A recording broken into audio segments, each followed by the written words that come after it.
We invite you to watch how we clear the views on all matters through our partner station MITV on DSTV channel 255, 7 p.m. daily, and also our YouTube and Facebook pages under one name, Clearview News Desk every day.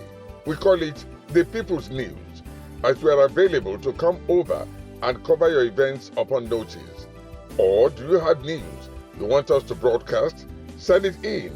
We verify and go to town with it. All for you. Go ahead, engage us to thrash out those naughty issues on the news. And what we need from you is to share and subscribe. More important, convince your loved ones, friends, relatives, co-worshippers, and more to subscribe so as to be getting notifications as we break the news. Go a step further, like the news, and drop your thoughts on the comment section. Clearview News. We clear the view one time and for all time.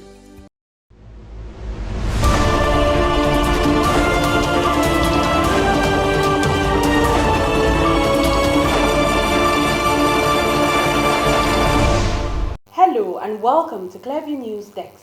We're reaching you live from Nigeria capital city, Abuja. First, the headlines.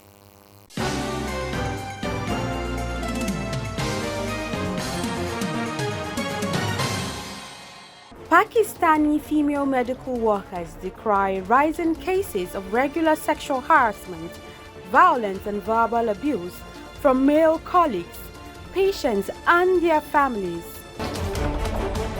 Popular cross-dresser Bobriski denies bribing Efcc officials to escape prison sentence. Immediate past Kogi State Governor Yahaya Bello drags Efcc to Supreme Court for declaring him wanted.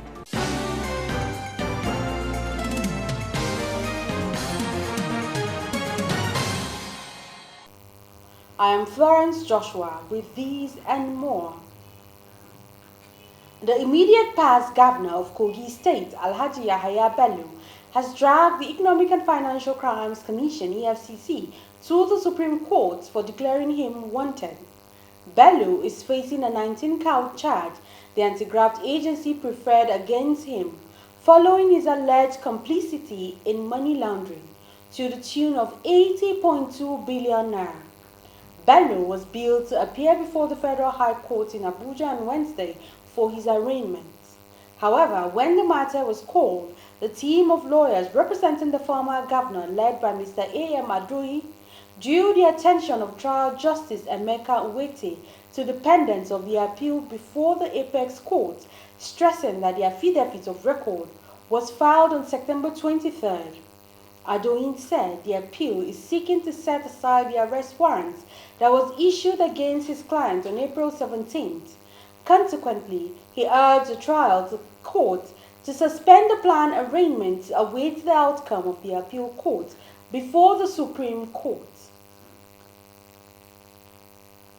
Controversial cross-dresser Idris Okuneye, aka Bobriski, has reacted to a purported viral voice recording of him claiming he bribed officials of the Economic and Financial Crimes Commission, EFCC, with 15 million naira. On Tuesday night, popular influencer Martins Vitens, also known as Very Dark Man, had released the audio. In the recording, Bobrisky alleged that the bribe was meant to facilitate the unnamed officials of the anti-graft agency to drop the money laundering charge against him. The cross-dresser also made some allegations against human rights lawyer and senior advocate of Nigeria, Femi Falana, and the Controller General of the Nigerian Correctional Service, NCOS, Haliruna Baba. Reacting in a statement, Dele Oyewale, the FCC head of media and publicity, said the commission's chairman, Ola Olukayode, had constituted a team of investigators to critically investigate the matter to the end.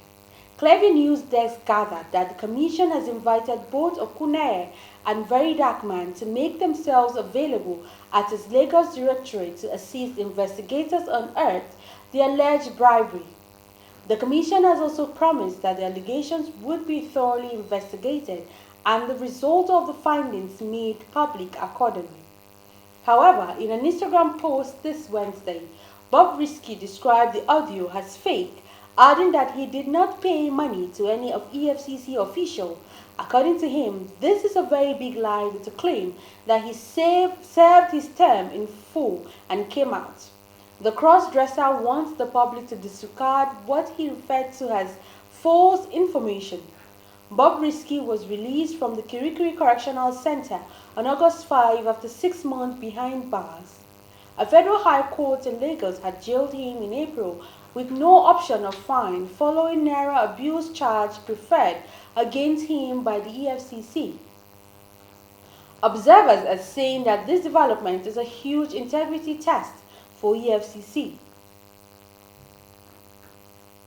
A troop of monkeys have reportedly intervened to save a 6-year-old girl from a rape attempt in India. According to reports, a man lured the UKG student to an abandoned house and attempted to assault her before he was forced to flee by a herd of monkeys.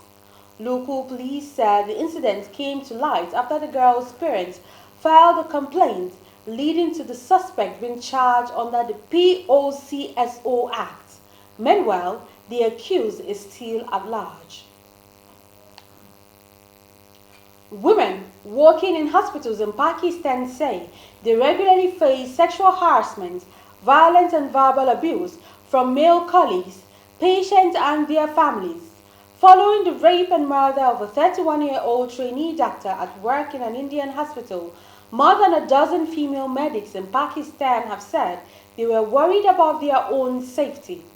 However, this is largely hidden crisis as many are too scared to come forward to report the crimes, while those who do are often told no one will believe their allegations. Most of the women who spoke aside asked that their names be withheld for fear of losing their jobs, honor and respect. Private Ruth Olu, a former personnel of the Nigerian Army, has urged the Nigerian Army to publish the outcome of its investigation into her allegations of sexual harassment by senior officers. Clearview News correspondent brings us detail of this story. Ogunleye was discharged from service on June 15, 2024 after accusing Colonel I.B. Abdulkarim, Colonel G.S. Ogo and Brigadier General I.B. Solebo of making her life unbearable. In January 2024, Ogunleye took to her TikTok page at Ogunleye Ruth Savage 1 to share her ordeal, specifically accusing Abdulrakim of repeating assaulted attempts, forced injections and confinement to a psychiatry hospital after she rejected his advances. 2022, I was posted to Cantonment Medical Center Ojo, where I met Colonel I.B. Abdulkarim, who requested sex from me and I refused. Ever since then, this man has been my nightmare in the army. However, the Director of Army Public Relations, Major General Oyema Nwachukwu, stated that an exhaustive review found no evidence of Abdulrakim's wrongdoing, citing medical reports that indicated Ogunleye suffered from a condition rendering her medically vulnerable. The investigation concluded that Colonel I.B. Abdulkarim did not commit the offense of sexual harassment as alleged by ex-private Ruth Ogunleye. The findings were definitive and based on objective evaluation of the available information. Further to this, ladies and gentlemen, though ex-private Ruth did not serve up to pensionable years of service, which is 10 years, she has nonetheless been discharged from the Nigerian Army with 50% disability claim, meaning she will receive a 50% monthly pension for life. Reacting to her discharge, Ogunleye expressed gratitude to the Army while pleading for transparency in the outcome of the investigation. I want to say a big thank you to the Nigerian Army and to the Army Speakman, Brigadier General Onyemachukwu, for taking his time to post me on all social media platforms, newspaper, radio station, It's not easy. That is to show how special I am. That is to show how powerful I am. I really appreciate. I think I need a standing ovation for that. And it's no longer a news that I was discharged out of the army 15th June 2024. I want to humbly request that the Nigerian army publish the outcome of the investigation that led to my discharge on all social media platforms, including radio station, all channels. She also called on the Minister of Women Affairs, Uju Kennedy, to speak out, revealing that Kennedy had helped her secure a voluntary discharge, which was later converted to a medical discharge. Ogunleye questions the sudden diagnosis of mental illness, citing inconsistency in her discharge process. Meanwhile, the Nigerian army is yet to respond to Ogunleye's demand for transparency and clarity. Rape is the gravest and most serious kind of sexual assault and is punishable with imprisonment for life, with or without whipping, Section 358. But many victims are not coming forward to report such assault as a result of what is generally viewed as stigma. As a result of this, offenders go free and even like champions, while the victims appear humanly subdued. We have a commentary. The offense of rape has been defined in Section 357 of the Criminal Code as follows. Any person who has unlawful carnal knowledge of a woman or girl without her consent or with her consent, if the consent is obtained by force or by means of threat or intimidation of any kind, or by fear of harm, or by means of false and fraudulent representation as to the nature of the act, or, in the case of a married woman, by personating her husband, is guilty of an offense which is called rape. In summary, rape is any unlawful, non-consensual carnal knowledge of a girl or woman by a man. On a charge of rape, absence of consent is very important, and the prosecution has to prove that the accused had carnal knowledge of a woman or girl without her consent. It is no excuse that the complainant is a common prostitute, that she had consented to intercourse with the accused on other occasions, or that she is the accused person's concubine. Consent obtained by force or by means of threat or intimidation or fear of harm is no consent. Consent given because of exhaustion after persistent struggle and resistance will appear to be no consent. In the English case of DPP versus Morgan, the House of Lords held that if an accused person believed that the woman was consenting, he should not be guilty of rape, though he had reasonable grounds for his belief. In case of Katamaki, a New Zealand case that was decided by the Privy Council, the accused claimed that as at the time he was initiating penetration, he believed the victim was consenting. It was after he had achieved penetration, he discovered she was actually not consenting and he didn't stop. He was held liable for rape. The issue of consent is very important as it is the only thing that differentiates ordinary sexual intercourse from rape. For the offense of rape to be committed, penetration is required. Rape is complete as soon as the male organ touches the outer cover of the female organ without lawful consent. Therefore, any slightest touch of the female labia majora by the penis is sufficient. Mere sexual gratification, such as scratching or rubbing of the opening of the lady's private parts, with the penis leading to ejaculation, will not constitute rape, but indecent assault, because there was no penetration. In R.V. Bribery, the court held inter alia that the offense of rape is committed upon penetration whether or not there was ejaculation, and that the act of sexual intercourse which accompanies it is part of the offense. If you're just joining us, you're watching the news on Clever News Desk. We will be back after this break. Stay with us. We break the news. This is Christ Embassy. Recollect, we were the first to break this. Governor Abba Kabir Yusuf of Kano State has approved the appointment of 3 second-class emirs. And this? Erasmus is the most successful program of the European Union to support education and youth. And this? Fubara is not an ungrateful person. And more. Tension is currently mounting in Rivers State. The planned arraignment of Yahaya Bello. Across our platforms.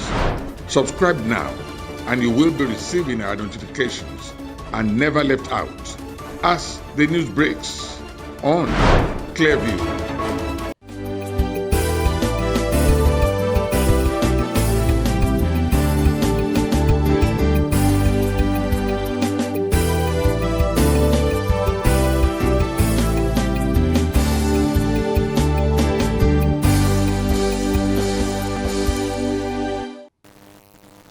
Welcome back. The Peace Art competition, organized to celebrate creative young talent and showcase their vision for peace and unity, came to a close on Monday in Abuja, Nigeria's capital. The reports.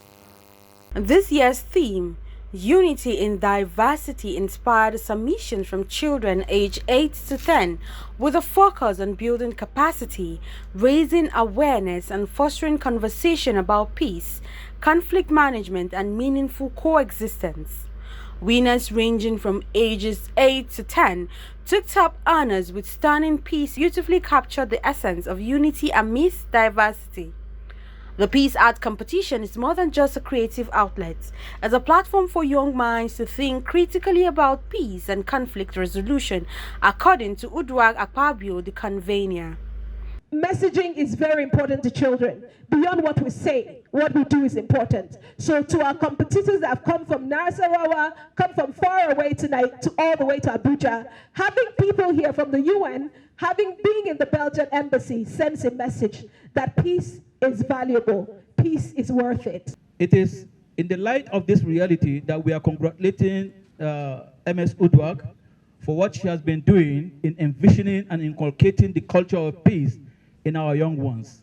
These initiatives will no doubt blossom and yield bountiful fruits at the right time. Of course, it was the scriptures and even our moral creeds that assures us that we should bring up children in the way they should go. And when they grow up, they will not depart from the teachings. Our joy is that this is taking place at a very auspicious time.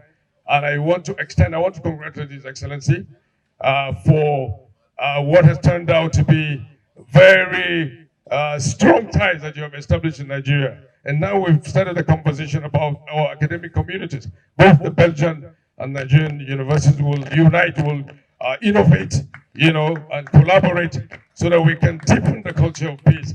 And I just want to say that I pray that, this event will be a true testament, to a brighter future, to a more peaceful future, and a much more, harmonious world to be. And I thank you for the opportunity to say one or two things. We should be able to celebrate our diversity. Let us strive to promote understanding among ourselves. Now, these children have actually demonstrated it through their beautiful paintings. So, to the children, I say, thank you very much for bringing up such beautiful ideas that will solidify our stay in Nigeria as a nation. Stakeholders in the education sector praised the participants for their thought-provoking artwork, demonstrating a deep understanding of the theme. And I sympathize very much with all these children because as a child I was a big drawer myself. There were entire carton boxes full of drawings that are still in my parents' house. They're still kept there, and I hope you will keep your drawings as well, children, because it's something you will like to look back on once you're grown up. There's nobody who forces a child to draw. It just happens just like this. And that's a fantastic thing. So you have to cherish it, and combining that, culture, art, and peace, It's a fantastic combination. So keep it up, keep it going, and once again, congratulations to the organizer here. And unity in diversity is how different people from different cultures, different races, different ages come together to make the world great. And from the artworks there, we can all see the topics, unity and diversity, how people come together. There are families with different people from different nations. Like one can be Asian, one can be African, one can be... Impact of the competition extends beyond the act itself, fostering essential life skills such as conflict management, empathy, and critical thinking. The ceremony featured an art exhibition, award presentation, and performances promoting peace and unity. The Peace Arts competition continues to inspire young artists to envision a more harmonious world, one brush stroke at a time. Florence Joshua reporting for Clearview News Desk. The Take It Back movement has proposed a virtual meeting with the Lagos State Police Command, citing logistical difficulties for an in-prison meeting. The proposal was outlined in a letter sent to the Assistant Commissioner of Police, State Intelligence Department, Joyoba Joseph, by the legal representative of the group in Hebi Effiong Chambers on Wednesday. The police had in a Tuesday letter invited key members of the TIB, including its national coordinator Sanyolu Juwon, to meet with the new Commissioner of Police, Olarewaju Ishola, to discuss issues of national interest. Sources within the organization have spoken anonymously, expressed concerns that the physical meeting could be a ploy to arrest them. However, the State Police Public Relations Officer, Benjamin Hyundai, who confirmed the invitation to journalists on Tuesday, stressed that the meeting would be friendly, saying police had no intention of arresting anyone. The police also confirmed that the planned October protest would be part of the discussion. The protest set for October 1, 2024 and tagged Fearless in October is expected to, among other issues, address the economic hardship in the country, especially as Nigerians battle inflation and the scarcity of fuel. A difficult mother-in-law is someone who is consistently creating negativity and tension within the family. This individual might be overly controlling, critical and disrespectful, often interfering in her children's marriage or parenting decisions. They may not respect boundaries and expect everything to revolve around their desires. In this special report, Clearview News Imofonokon sought the opinion of a marriage counselor on how a daughter-in-law can handle a difficult mother-in-law. Marriage is a sacred and lifelong covenant meant to be the first priority among all human relationships. According to a marriage counselor, Dorothy Nuhu, children are supposed to leave their parents and cleave to their new spouse, while parents are supposed to honor their children's marital relationship, support and allow them to focus on their marital lives.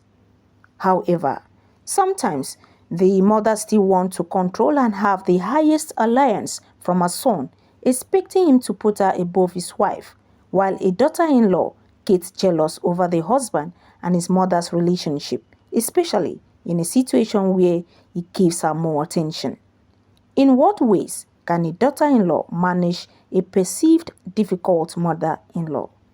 In that one-off situation where the mother-in-law is perceived to be difficult, the best thing is to have communication. Let's have dialogue. Let's discuss. In a situation where that discussion is not working, let's look for help. Maybe the pastor in the community, the mother-in-law can listen to the pastor, maybe to another family member that they respect, so that they are, the whole thing boils down to communication. It's important that we have a space where everybody can express themselves in a manner that they can be heard, that they can be listened to. But where everybody is raising voices, where everybody is shutting down the other, then it's difficult to negotiate peace. It's difficult to resolve crisis. So the daughter-in-law needs to look for that space And that space can be either the space that is managed by the pastor or an elder in the family or a good friend of the mother-in-law that can stabilize the atmosphere enough for her to be able to drive her point home. Dorothy said parental education is very critical in managing conflict and maintaining a healthy and happy relationship between a mother-in-law and daughter-in-law. However, all of these are preventable in the first place. And that is where we have parent-child education. Because most parents in that situation are in that situation because they don't realize that their children are now grown up and can make their decisions. In other words, they have not weaned the child. Even though the child is an adult, they are still clutching the child onto their apron string and trying to call the shots, even in that child's life. And so parent education is very critical, and it should happen early so that as the mother and father are bringing up their child, they know at what point to let the child go at every stage of growth and development of the child. That is important, and it should be, deliberate. We have to have spaces for parent education, because when the child starts to go to school, we are weaning the child off a bit. When they start to go to boarding house, we are weaning them off further. When they have friends, we are releasing them to have their own space, their own time with their own friends. Then when they start to have relationships and they are in love, we have to wean them off some more. And then when they get married, then we have to be prepared and ready, because we know that they are starting a home. We shouldn't be pock-nosing, because we should have done enough job by bringing them up well enough for us not to be panic and be fretting whether they are healthy or whether they are okay in their relationships. And we wouldn't be tempted to go and take over and ease up that space instead of letting them be. Experts say husbands should ideally be the one to protect their wives from his family and help to navigate any contention between his wife and family. Imefonokun reporting for Clever News. And that's the news, but before we go, a recap of the top stories. The immediate past governor of Kogi State, Alhaji Yahaya Bello, has dragged the Economic and Financial Crimes Commission, EFCC, to the Supreme Court for declaring him wanted. Popular cross-dresser Idris Okuneye, popularly known as Bobriski, has denied a bribery allegation leveled against him by social media influencer Martins Otse, also known as Very Dark Man, of bribing officials of the EFCC to evade detention. The immediate past governor of Kogi State, Alhaji Yahaya Bello, has dragged the Economic and Financial Crimes Commission, EFCC, to the Supreme Court for declaring him wanted.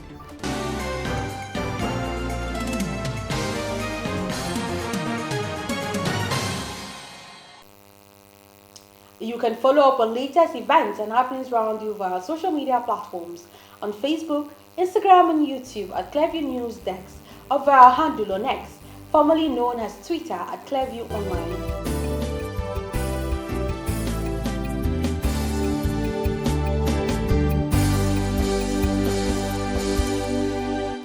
Many thanks for watching. I am Florence Joshua. Bye for now.